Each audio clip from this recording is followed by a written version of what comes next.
उसके बाद में अब एक दिन भगवान कृष्ण मथुरा लौट आए। मथुरा रहने लगे। जब रहने लगे तो एक दिन उद्धव के किनारे भगवान उद्धव के साथ यमुना पुलिन पर बैठे हुए थे। जब यमुना पुलिन पर भगवान बैठे हुए थे तो उस यमुना में एक स्वर्ण कमल उस जल में प्रवाहित होता हुआ आ रहा था। और भगवान ने उस कमल पुष्प को जब अपने हाथ में उठाया और अपनी नासिका की ओर जब उसको ले गए तो उसमें श्री राधा रानी के शरीर की सुगंध आ गई। जब वो सुगंध श्री राधा रानी की उस दिव्य शरीर की उस कमल के पुष्प में आई, कृष्ण एकदम भाव विभोर हो गए, आंखों से अश्रुपात हो। उद्धव भाई पास में जब कृष्ण को इस प्रकार से अश्रुपात होते देखा तो बोले, उद्धव कृष्ण तुम्हें क्या हुआ? आप क्यों इस प्रकार से अश्रुपात आपके हो रहे हैं? कृष्ण थोड़ी देर बोले नहीं और फिर अपने आवेश को रोककर बोले, उद्धव तुम मेरे मित्र हो, मुझे इस पुष्प को सूंघकर मुझे श्री राधा रानी का स्मरण हुआ है, मुझे समस्त ब्रज का अब स्मरण हो रहा है, सारा ब्रज मुझे याद आ रहा है। मेरी माँ यशोदा ने मुझे इस प्रकार से पाला पोसा, मुझे उन्होंने अपना पुत्र मान करके मेरी जो सेवा की, अब वही माँ यशोदा मेरे बिना कैसे रहती होगी? जिन गोपियों ने मेरे लिए निरंतर अपना सर्व धर्मों का परित्याग कर दिया, मेरे लिए उन्होंने सब कुछ ये किया, अब वो गोपियां मेरे बिना कैसे रहती हैं? वो गायें मेरी गिने में चराया करता था, जो निरंतर मेरी ओर निहारती रहती थी, जिनकी पीठ पर मैं हाथ फेरता था, जिन्हें घास खिलाता था, अब जब से वो मुझे नहीं देखती तब से उनका शरीर कृश हो गया, उनकी निरंतर आंखों से अश्रुपात होता है।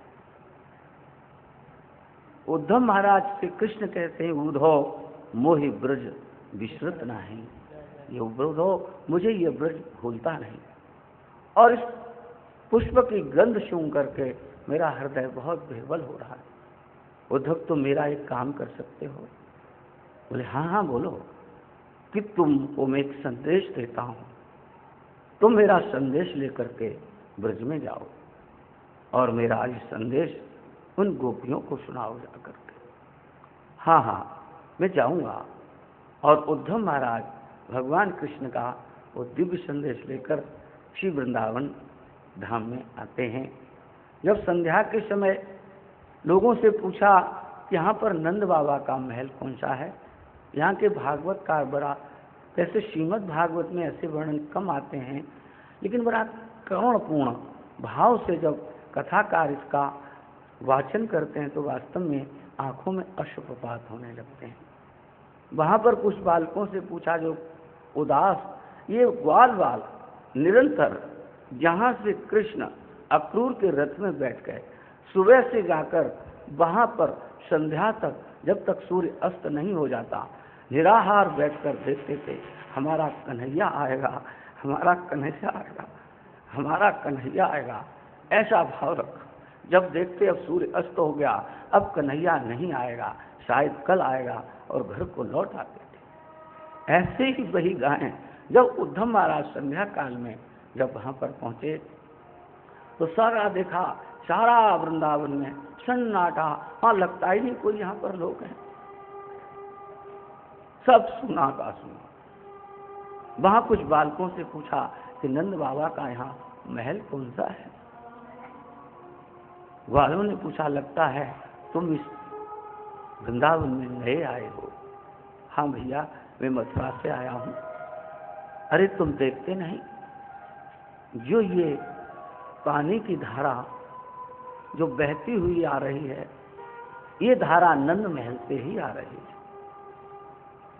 ये नंद और यशोदा के आंसुओं की धारा है।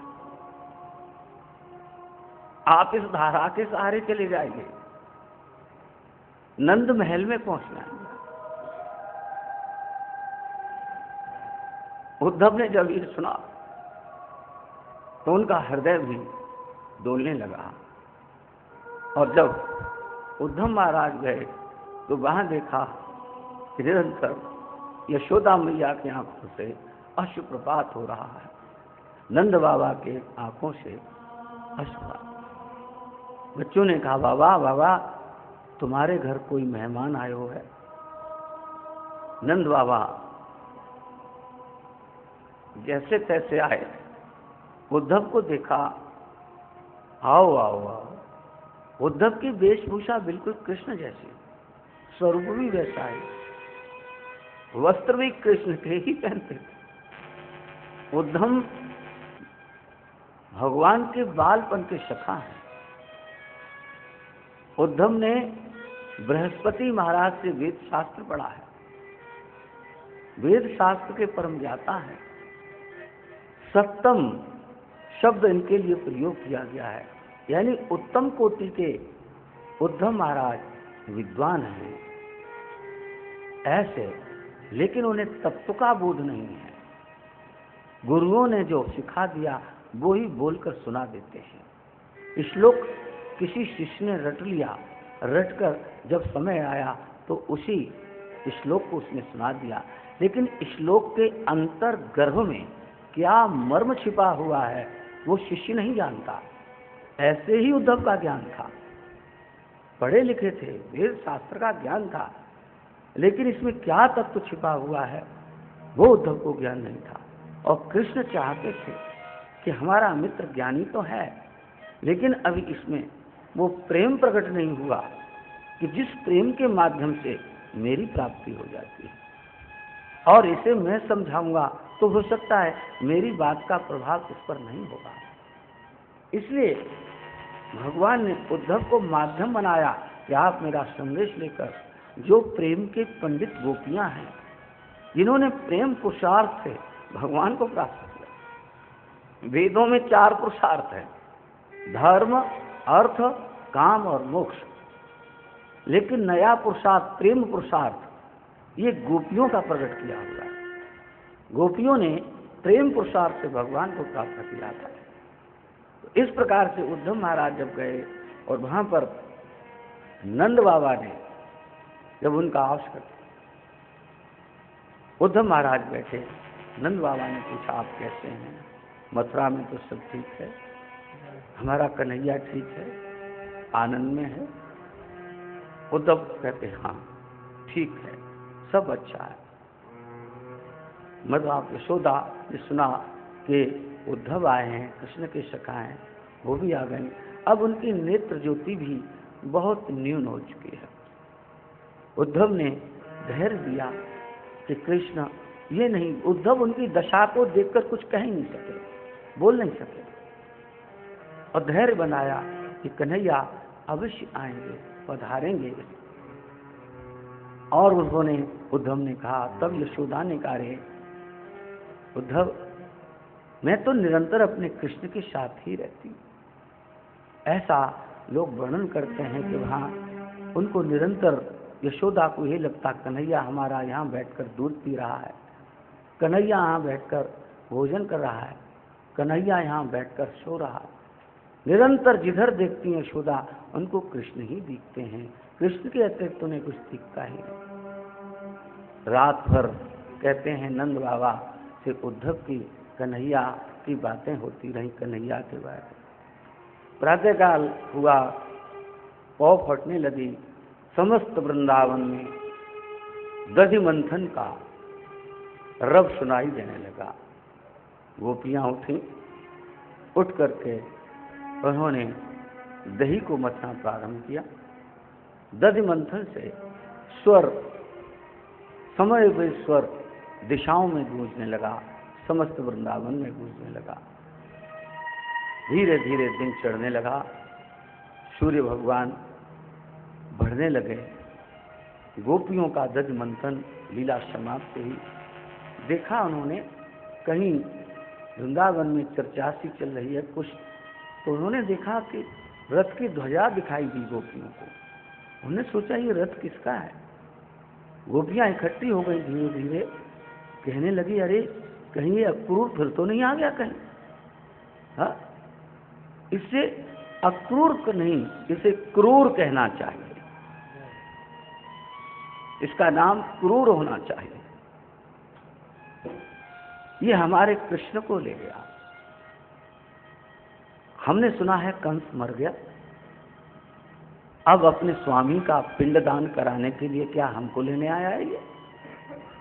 क्या हम लोगों से अपने स्वामी के पिंडदान कराए? ये यहां क्यों आया? गोपियां ऐसी चर्चा कर रहे हैं कि चलो चलो देखते तो हैं। जब वहां देखा तो कृष्ण की वेशभूषा पहने हुए एक उन्हीं की स्वरूप जैसा, बोले ये कपड़े तो कृष्ण के पहने हुए हैं, लगता तो कृष्ण जैसा ही, पर कृष्ण नहीं है, चलो देखते हैं कौन है। इतने में उद्धव भी उन गोपियों को देखकर उन्हीं के समीप आ गए। गोपियों ने उद्धव को घेर लिया और एक जगह वो लोग बैठ गए। आप कौन हैं? उन्होंने कहा मैं कृष्ण का सखा उद्धव। उद्धव शब्द का अर्थ क्या है? उत कहते हैं ऊर्ध्व ब्रह्म को। उत का अर्थ है ऊर्ध्व जो ब्रह्म है, और धम शब्द का अर्थ है, धव का अर्थ होता है स्वामी। इसका अर्थ क्या हुआ? उत यस्य धवः, जिसका ब्रह्म स्वामी है, जिसका भगवान स्वामी है, जो ब्रह्म की उपासना करता है, जो ब्रह्म में निरंतर निरत रहता है, उसी उद्धव कहते हैं। अगर आप भी ब्रह्म में रत रहते हैं, भगवान की उपासना करते हैं, तो आप भी उद्धव हैं। हम सब उद्धव हैं। जो ऊर्ध्व प्रकृष्ट जो ब्रह्म है, जो साधना करता है, उसे उद्धव कहा जाता है।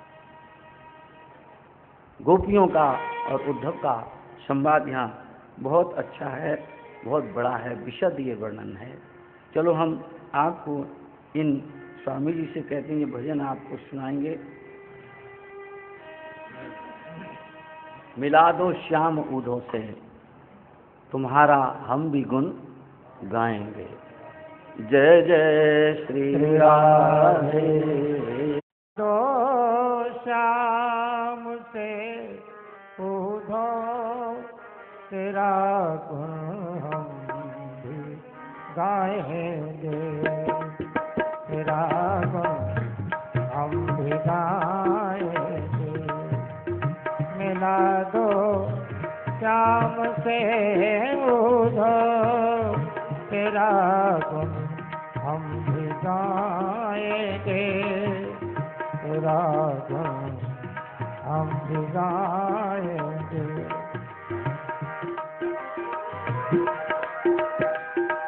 जय हो।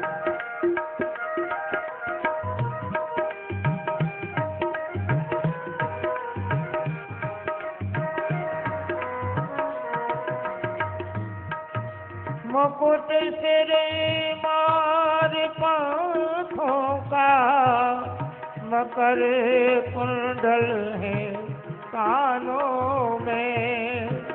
मुकुट सिर मार पंखों का,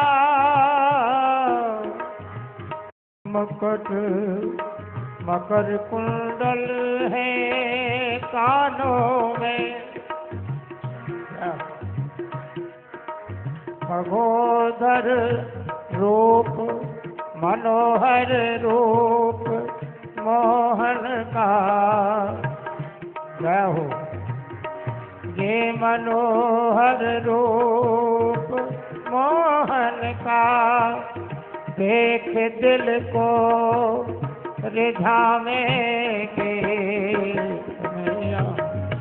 हम भी गाएंगे, तेरा गुण हम भी गाएंगे। मिला दो श्याम से उधो, तेरा गुण हम भी गाएंगे।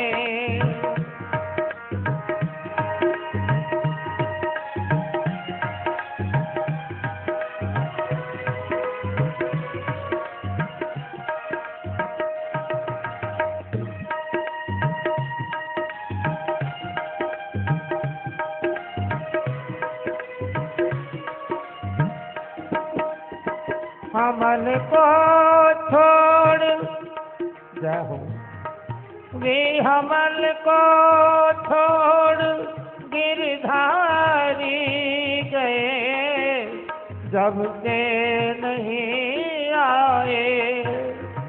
हमल को छोड़ गिरधारी गए, जब से नहीं आए।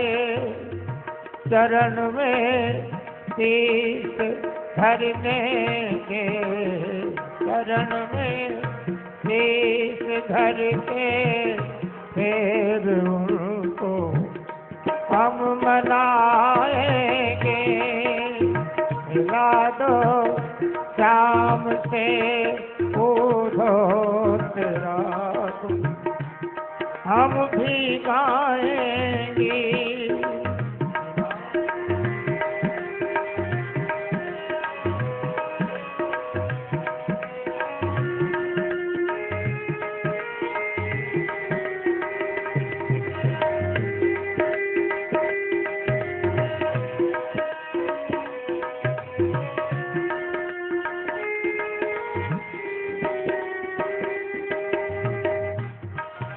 प्रेम हमसे लगा करके विसारा नंद नंदन ने।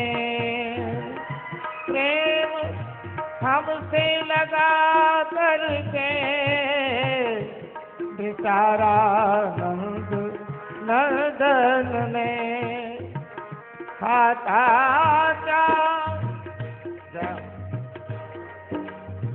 दादा क्या हो गई हमसे, खताब क्या हो गई हमसे, अरज उनको सुनावेंगे। खता क्या हो गई हमसे, अरज उनको सुनावेंगे। मिला दो श्याम से उधो तेरा गुण, हम भी गाएंगे। मिला दो श्याम से उधो तेरा गुण, हम भी गाएंगे। गोपियाँ उद्धव को घेर कर बैठ गईं और पूछा। गोपियों को लगा ये कोई संदेश लेकर के ये आए हैं, उनका संकेत है कि तुम हमारे कृष्ण के नहीं हो, इसलिए यहाँ आए हो कि तुम्हारे भर्ता ने तुमको यहाँ भेजा है। हमारे स्वामी ने तुमको नहीं भेजा, तुम्हारे ही स्वामी ने तुमको भेजा है। उसने तुमको हमारे लिए नहीं, अपने माँ बाप के लिए भेजा होगा। गोपियाँ कहती हैं कि उस कृष्ण ने हमारे लिए कोई संदेश नहीं भेजा होगा, अपने माँ बाप के लिए कोई संदेश भेजा होगा, अन्यथा हमारी याद उसको क्यों आती? जरूर माँ बाप की याद आती होगी उसको, क्योंकि माँ बाप की याद तो बड़े बड़े ऋषि मुनि भी करते हैं। इस दुनिया में सब संबंध हो साथ के होते हैं, वैसे हो जैसे फूलों से भौरों के संबंध होते हैं, जैसे पैसे वालों के वेश्या से संबंध होते हैं। इसी प्रकार प्रजा असमर्थ राजा को छोड़ देती है। शिष्य जब शिक्षा प्राप्त कर लेता है, गुरु को छोड़ देता है, ऋत्विज दक्षिणा लेकर यजमान को छोड़ देते हैं, पक्षी फलहीन वृक्ष को छोड़ देते हैं। यही दुनिया की चाल है उद्धव, इसलिए हमको छोड़कर चले गए। इतना कहते कहते गोपियाँ रोने लगी। इसी बीच एक भंवरा, इसे भ्रमर गीत के नाम से भी मशहूर है, इसी बीच एक भंवरा वहां उड़ता उड़ता आया। एक गोपी ने देखा ये तो मधुकर है, इसके हाथ में सूंड में तो मधु है, लेकिन हृदय में इसके मधु नहीं है, मधु का स्वाद उसको मालूम नहीं। गोपियां कल्पना करके कहने लगी, अरे यह तो जैसे हम श्री कृष्ण के साथ मान करती हैं और दूर इसे मनाने आया है। भंवरा ऐसे कहते कहते थोड़ा दूर उड़ गया तो गोपियों को लगा हा हा, जैसे हम कृष्ण से मान करने लगती हैं कभी कभी, वैसे ये भंवरा हमसे दूर चला गया, लेकिन ये फिर हमें मनाने आया है। मधुप है, मधुन पिबत हरि मधुपा, जो मधु का पान करे वह मधुप। मधुप माने होता है शराबी, पता नहीं नशे में क्या क्या ये गुनगुना रहा है, क्या गा रहा है, क्या बोल रहा है। देखो ना, गोपियां कहती हैं तुम कितने बेशऊर हो, वहां का सब इतिहास तुम अपनी मूंछों में लिख लाए हो। तुम्हारा कुछ कुमकुम लिप्त सशुम होकर यहाँ आना अत्यंत उपहारास्पद है। यदि कहो कि हमने भी तो उनका अधरामृत पान किया है, तो अरे ओ भंवरा, ऐसा मत बोलो, क्योंकि हमने तो केवल एक बार ही ऐसा किया था। देखो, प्रेम में कभी तृप्ति नहीं होती, वहां बहुत बार नहीं माना जाता प्रेम में कि बहुत हो गया, बहुत, ऐसा नहीं माना जाता प्रेम।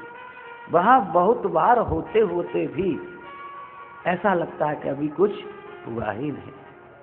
प्रेम एक ऐसा अथाह सागर है, प्रेम एक ऐसा तत्व है कि अपने प्रेमी के कभी जो अवगुण हैं वो भी गुण दिखा करते हैं। प्रेम में ये सबसे बड़ी विशेषता है, अपने प्रेमी के अवगुण भी उसमें गुण दिखा करते हैं, और जहाँ प्रेम नहीं है वहाँ गुण भी अवगुण रूप में दिखा करते हैं। प्रेम ऐसा अथाह है, इसलिए गोपियां बोलती हैं कि केवल एक बार उसने अपनी मोहनी अधर सुधा का पान कराया था, वह भी हम जानबूझकर पीना नहीं चाहती थी, उसने तो जबरदस्ती की थी। उसके बाद भंवरे जैसे तुम फूल को छोड़ देते हो प्यारे, वैसे ही वह हम लोगों को छोड़कर चला गया। इस प्रकार भंवरा का यहाँ आना और गोपियों का ये गीत बहुत अच्छा है। और गोपियाँ कहती हैं कि हम तुम्हारा काला स्वरूप देख करके उधो कारे हम सब अजमाए। ये सूरदास जी ने पद लिखा है, बड़ा सुंदर है। दोस्तों, हमने आपको, कालों से हम मित्रता नहीं करते भौरे, हम कालों से मित्रता करना भी नहीं चाहते, और करें भी तो कैसे करें। मित्रता एक ओर से नहीं होती, दोनों ओर से हुआ करती है। हम तो उसके साथ बंध गए, लेकिन वह हमारे साथ